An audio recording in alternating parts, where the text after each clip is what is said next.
1, 2, 3, 4. 1, 2, 3, 4.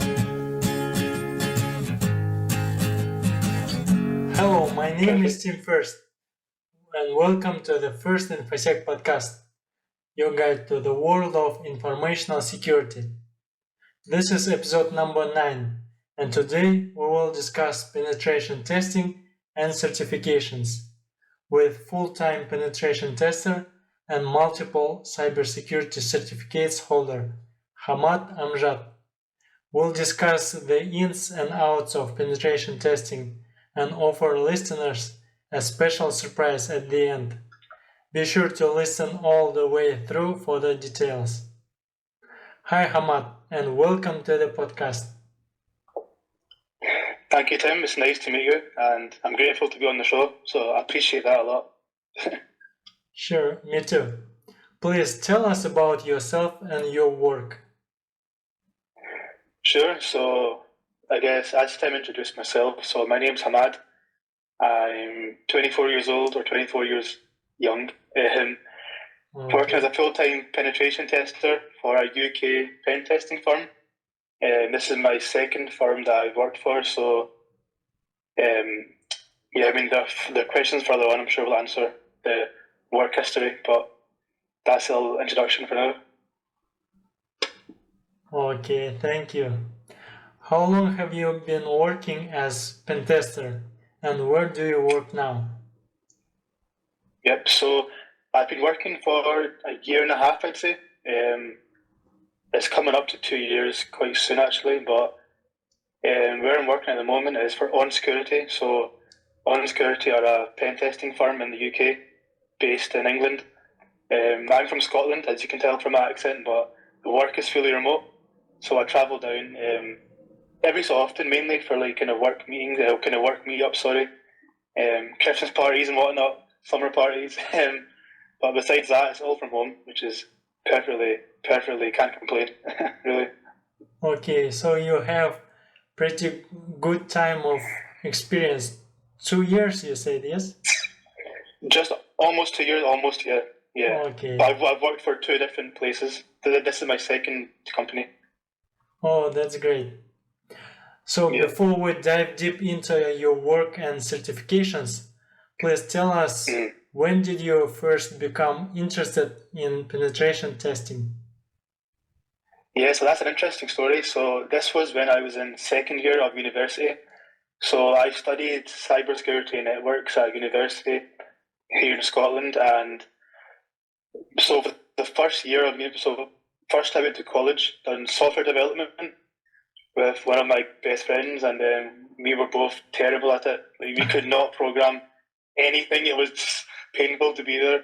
I don't know how we managed to pass and get a decent mark, but we passed it, and then it was my friend that told me about cybersecurity in university. So he went there first, and then he told me that you should join as well. So after quite some persuasion from him, I joined. First year of university, so it wasn't too. I was interested in it, but I was kind of like not really into cybersecurity. I kind of took it for the sake of it.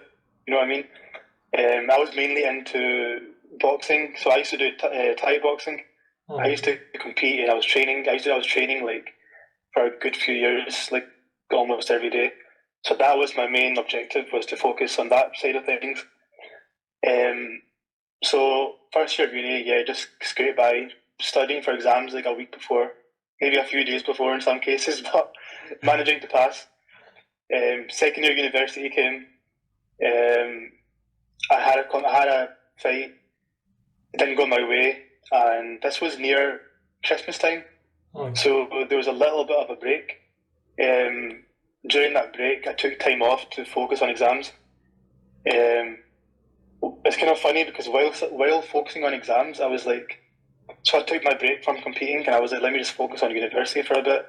Then I somehow, it's crazy, I think I was on Reddit one time, and someone that everyone knows now, the Cyber Mentor. So back then he was really small, like probably had a couple hundred followers. I stumbled upon his Reddit post of him talking about ethical hacking and live streaming hacking, and I was like, how is this even legal? how can you be allowed to teach hacking? Like, I didn't think it was possible. It was all new to me at this time. So I watched his live streams, and then the more I watched, I was like, wow, this is pretty cool. Like, you can get paid good money for hacking stuff. And I've always wanted to hack stuff. Like, as a kid, I've always been interested in gaming, computing.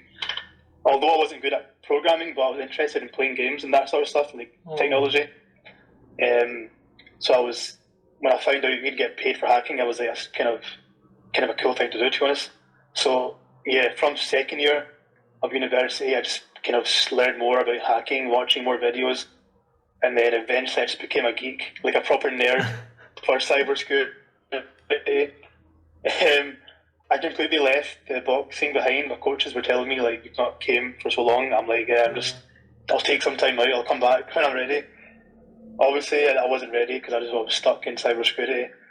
Yeah, and that's the kind of, in a nutshell, high-level overview of how I got here. Oh, that's an interesting story. Never look back. So, yeah. Who was your first mentor? Yeah, so my first mentor it's not cyber mentor, it wasn't him. It was a person called Andy Gill. He's quite big, so he actually lives in the city that I live in, but he's quite well known, like, around, like, the world. He's crazy smart person. He went to the same university that I did. So when I found out that he went to the same university as me, I started asking him questions on Twitter. I spoke to him for a bit on Twitter, and then I seen him in real life one time. And from there, I kind of looked up to him. I was like, I want to be where he is, kind of. So he was my kind of inspiration, and if I was ever stuck, I would talk to him, and he'd help me out, sort of things. So it's great when you have a mentor who can help you and give you a way to do well. Yep. So 100%. What do you think? Are you a solo or team player? I'd say 100% team player. That goes for any aspect of life, and even outside of cybersecurity. I'd say I'm a team player, but of course, I'm able to do stuff solo. You know what I mean? Like, thermal pen testing. Like, it's not really. I mean, yeah, you do work in teams, so to say, but it's not like the teammates it's going to do the work for you. So it's kind of like pen testing is a bit independent as well. So I'm more than capable to work solo, but I'm more of a team-oriented person. If that makes sense. Oh, of course. I enjoy that more. Yeah. Okay. How big is your team, and how do you share responsibilities between teammates? Yeah, it's a good question. So the firm that I work for, for the testing team, is quite a small, tight-knitted team. So I'd say there's about random number, top of my head, I'd say 5-6 testers maybe, random number. So it's a small team, but the good thing about that, from what I've experienced and from what I've asked a few friends I know that work for quite really big firms, like NCCE and F-Secure and other really big firms, they don't have the advantages that I do, for example. So although it's 6 people roughly, 6 testers, it's 6 really, like, crazy smart people, and I've got the advantage to easily ask any of them a question and get an answer in like a minute or 2 minutes, whatever. So actually, you learn a lot more with a small team. From what I've asked my friends who work for these big firms, it's not as easy for them to speak to another tester, especially a senior tester, because there's so many people and, like, not everyone is friends with everyone. Yep. It's hard to kind of meet and, like, make friends, you know what I mean? If you work for a company that big, so they don't have that advantage that I do, and they've told me that themselves, and I understand that. But again, there's pros and cons, but I think I definitely prefer working in a small, tight-knit team. This is a lot better. It's more efficient, I feel like. Yep. And how we share workload, sorry you asked, how we share responsibility. So the way we work is a bit different. I think every firm does it differently. So, for example, I'm on a test this week, an internal test, and I'm on it myself, and tomorrow there's a tester on it with me. The following week, someone else will do the same test just to make sure I've not missed anything.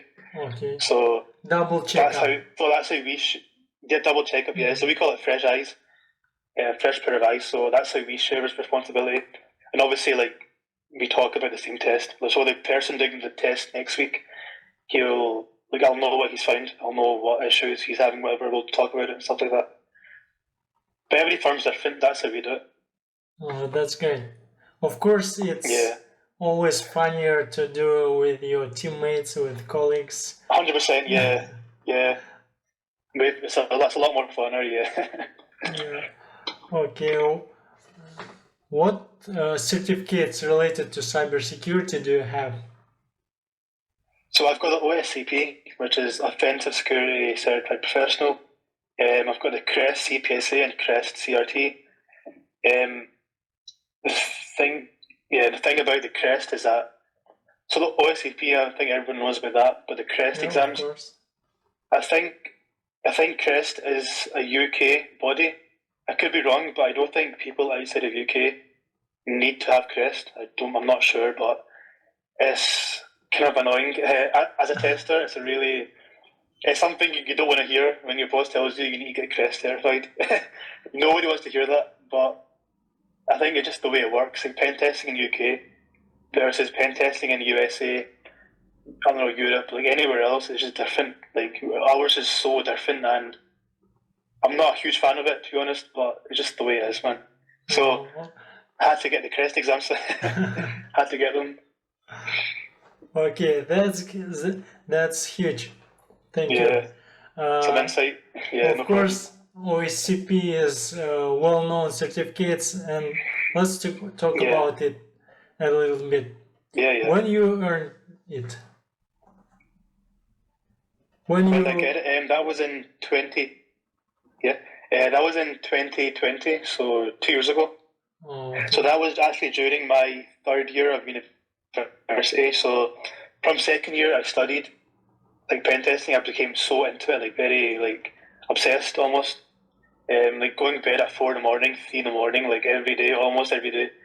Just doing hack the box labs, YouTube videos, reading blogs. Like I became such a like antisocial person almost. I just stayed in my room all day. Yeah, well, obviously it paid off in the end, but so from second year at uni, that whole year, I just focused on hacking. When it came to my exams, I studied for it like a week before, but because I was learning hack the box and learning pen testing, encompasses a lot of things. So you need to know a good bit about networking, about general cybersecurity stuff before you even hack something. So me learning pen testing, it made like my university exams very easy. Like I found them very like I could learn it in like a week. It just became very easy, man. So thankfully I was getting good marks and I was learning a lot of hacking stuff, and then third year I was ready for the exam. I had to book it 30 days, 30 labs. After 30 days I was ready to go for it. Oh, that's third year university. Thank you. So before actually applying to exam, have you any experience before enrolling to PWK course? Yeah, so I didn't have any experience. So the experience I had was before Hack the Box. So Hack the Box was the first platform that I went onto for labs. So before Hack the Box, I knew nothing. Like to put it into perspective, I had a coursework at university. It was a Linux coursework, and all you have to do, right, was, I'm not sure do you know Linux? Have you used it before? Yep, I've heard about Linux. It. Yeah, so, yeah. So, obviously, like, it's not the hard everything that, like, I couldn't even do a simple thing, like make a folder. But you know how you make folders in your computer? I couldn't make folders. I couldn't make text files, nothing. It was so bad. Luckily, my my best friend that it's kind of college together. you was before GUI guy, not a terminal. Yeah. That's it. Yeah. Good guy, very 100% good. But luckily, my friend that was with me, he done my coursework for me, so I just took his work and I changed a few things. That was it. So yeah, before Hack the Box, absolute knew nothing. So before PWK, I done about 70 Hack the Box machines. 70 is a lot of machines. Yeah, it's a lot, man. Yeah. That's what I mean. I was antisocial. I just stayed in my room all day. But 70 boxes of Hack the Box. That was my kind of ballpark. Like that's where I put myself. Okay, I've done 70 boxes. I feel like That's I'm ready. I was probably more than ready, but yeah. So PWK, when I done the 30-day labs, they were actually pretty. I didn't like the labs. They're really old labs. I think now they've changed it. It's been 2 years, so I hope they've changed it. I mean, they cost a lot of money. It's £1,000. It's very expensive, so I hope they've updated it. But the labs are very old, and it was different. It was different from Hack the Box. Hack the Box was a lot newer. New exploits.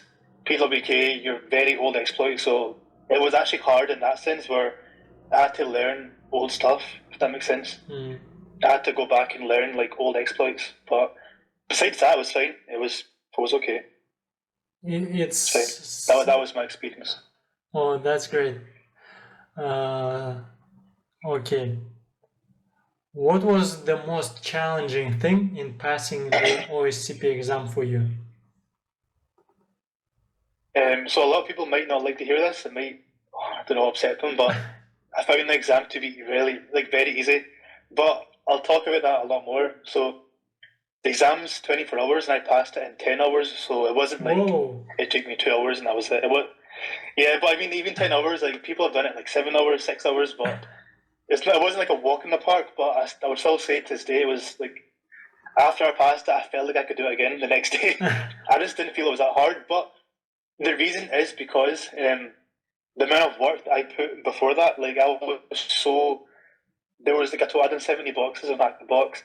There's a place called Virtual Hacking Labs, VHL, so they've got about 25, 30 machines. I done all of them. You had to pay for that, so it was like £100 for like a month. I had to use 2 months, so I paid £200 to use those labs. 30 of those, done like a few try-hacking machines. But yeah, I studied so hard, man, that like the work that I put in, it paid off in the exam. But the hard work that I put in, like I was really stressed out for like a few months. Like I became depressed and I actually did not like hacking. Like there was honestly like for 2 months I just like left everything. I didn't touch a single hacking, nothing, because I hated it. Because I'd done it so much that I actually hated like the sight of a terminal. I didn't like it anymore. But yeah, had a little setback, came back, and then yeah. But I mean, like the exam's not that difficult if you put a lot of work into it, into the practice. The hardest part about it is I think it's all mental. Like if you can cope with time management, if you have good time management skills, I feel like you can do the exam no stress. I feel a lot of people that I spoke to and from what I've seen online, they failed because the time limit 24 hours. But without when I was doing the exam, I was very laid back. No break. Yeah. When I did the exam, I mean, I had 2 energy drinks with me, so I didn't go to bed. That was a mistake. I never slept. That was a really bad mistake. But I stayed up for the full time. But the moment I slip up, the moment I let myself think that I've not got time, that's when I failed it. So I kept my mind strong like that day. Kept it strong and I went for it. Yep. That's my experience of the OSCP. Your previous experience like hacking or playing Hack the Box is huge. So I'm curious, what is your rank on Hack the Box?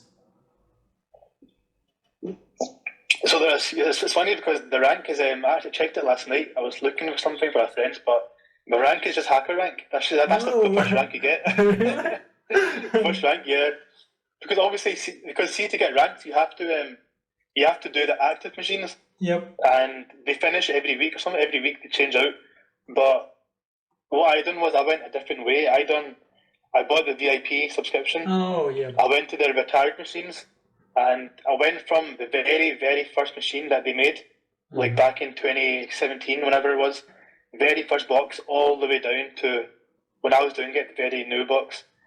So that's where I got the 70 from. So I couldn't get my rank cut because I was doing old machines, you know what I mean? Okay. Yeah. But it's annoying because you look at the account, my account, and it's like now there's like 95 boxes that I've done, but the rank, I'm still rank 1. It's like, it's so weird. It's so weird to look at, but yeah. Yeah. That's what it is, man. Okay. I think there is a different track for VIP members. Yep. Yeah. I think now it's different. I think now they've changed it a lot. There's a lot of new things. When I was doing it, it was Hack to Box was still new, well, kind of new, and it was so different. Like, all you had was a machine IP address, and that's it.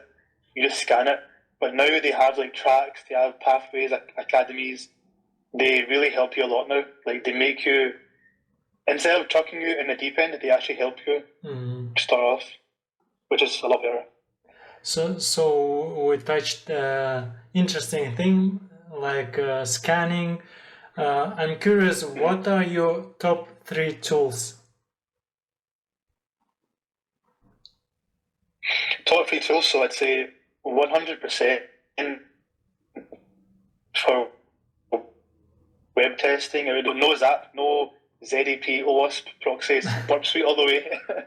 Burp Suite. For internal testing, I would say Crack Map Exec. I absolutely love that tool so much. I was using it today for work, but yeah, that tool is like the Swiss Army knife for pen testing. Like, honest, you can enumerate SMB shares, usernames, Windows machines. You can find host names, find domain controllers in like 1 second. You can execute commands, get shells. It's so good. You can literally take over a whole network from just that one tool. That's 2 things. And the third thing, I would say, I don't really use that many tools, to be honest. I would say, like, I'd probably say FIF for directory brute forcing, but if I know, I take that back. Not that. I would say Intruder in Burp Suite. You know the Intruder tab? Yeah. Only recently, I'd say a few months ago. Yeah. Only a few months ago, I've actually researched and I figured out that not only can you fuzz, like, you can do so many things with Intruder because it gives you the option to pick any payload from a parameter from like a post body or a get request, whatever. You can like fuzz the host name, you can fuzz like anything. It's just so good, man. That tool, if you know how to use Intruder, you can do it like so much with it. So I've been having a lot of fun with Intruder, API testing, and just like the subdomain are just so much. We can talk for days on an Intruder. It's brilliant. Yeah, of course. I don't say anything dark. Sorry for that. No, it's okay. If you do a penetration testing, of course, definitely you have to know Burp Suite and every tool that it has. That's great. 100%, yeah, 100%. But yeah, is that better now? I didn't even notice, sorry. Okay, that's interesting. What is one tool you always use, no matter what project you are working on? One, that's the Burp Suite, honestly. Like, Burp.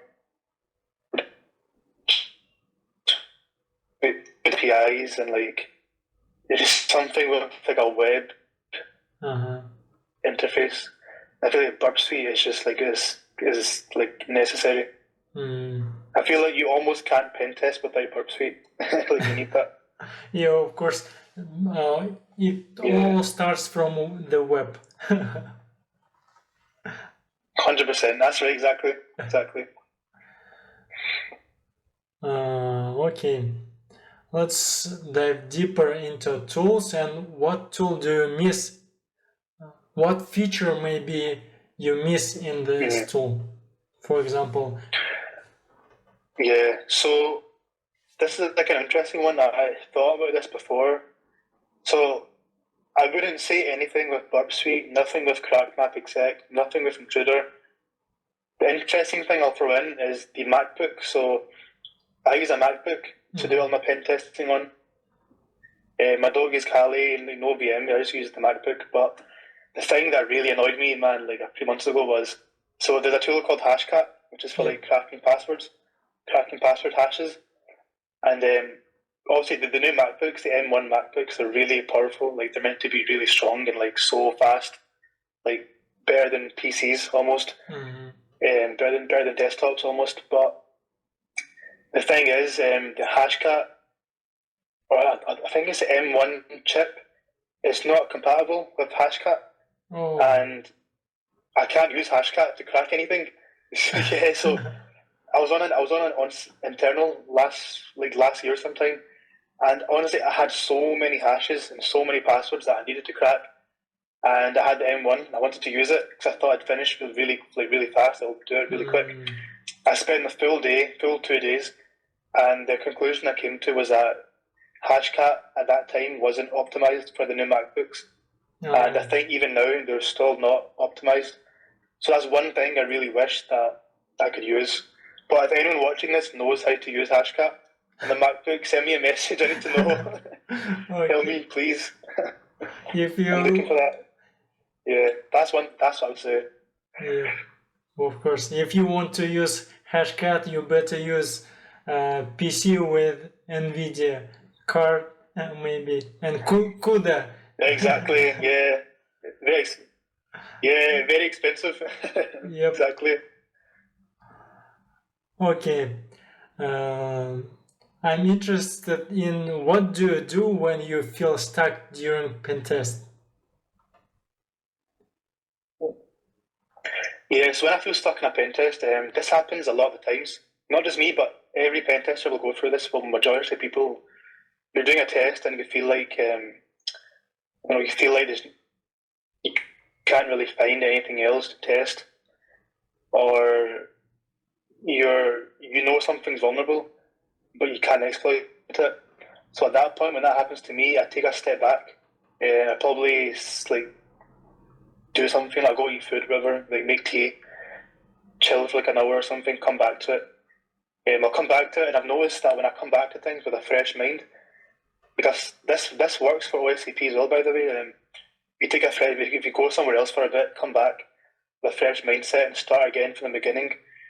That's when you start connecting more dots, and you realize what you missed out on, and you're able to not get stuck. But the times when that doesn't happen, that's when you can ask your teammates at work. So again, I work in a very small, tight-knitted team, but it's very easy. If that happens to me, I can ask someone, one of the seniors or one of the other testers. Everyone's really smart. I might not get the answer I need, but I could get like a hint or something that like they might tell me to Piece of like advice. they might suggest something, and that advice. That suggestion might make me think something, and like I'll figure out the answer to what I'm stuck on. So that's what I do really. Yeah, take a step back, ask someone.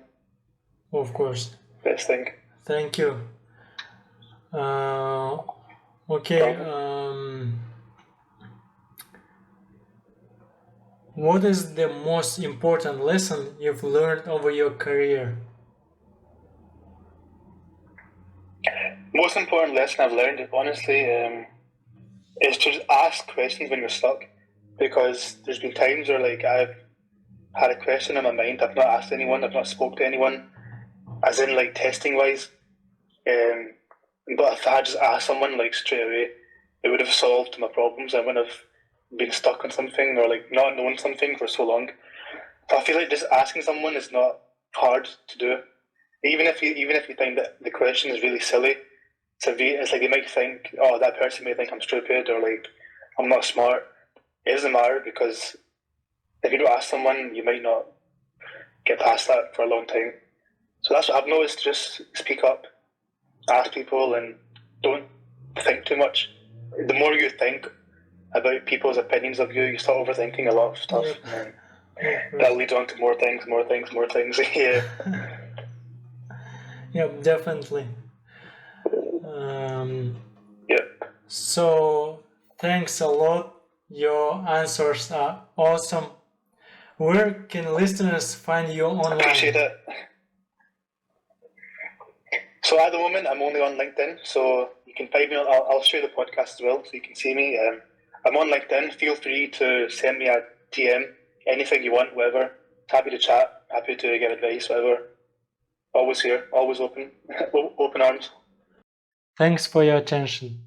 I hope you enjoyed the episode. Click the like button, leave a review, and share the episode with your friends. If you want me to dive deeper into some topic, email infosec@think.kz. Subscribe to the channel and check out other episodes.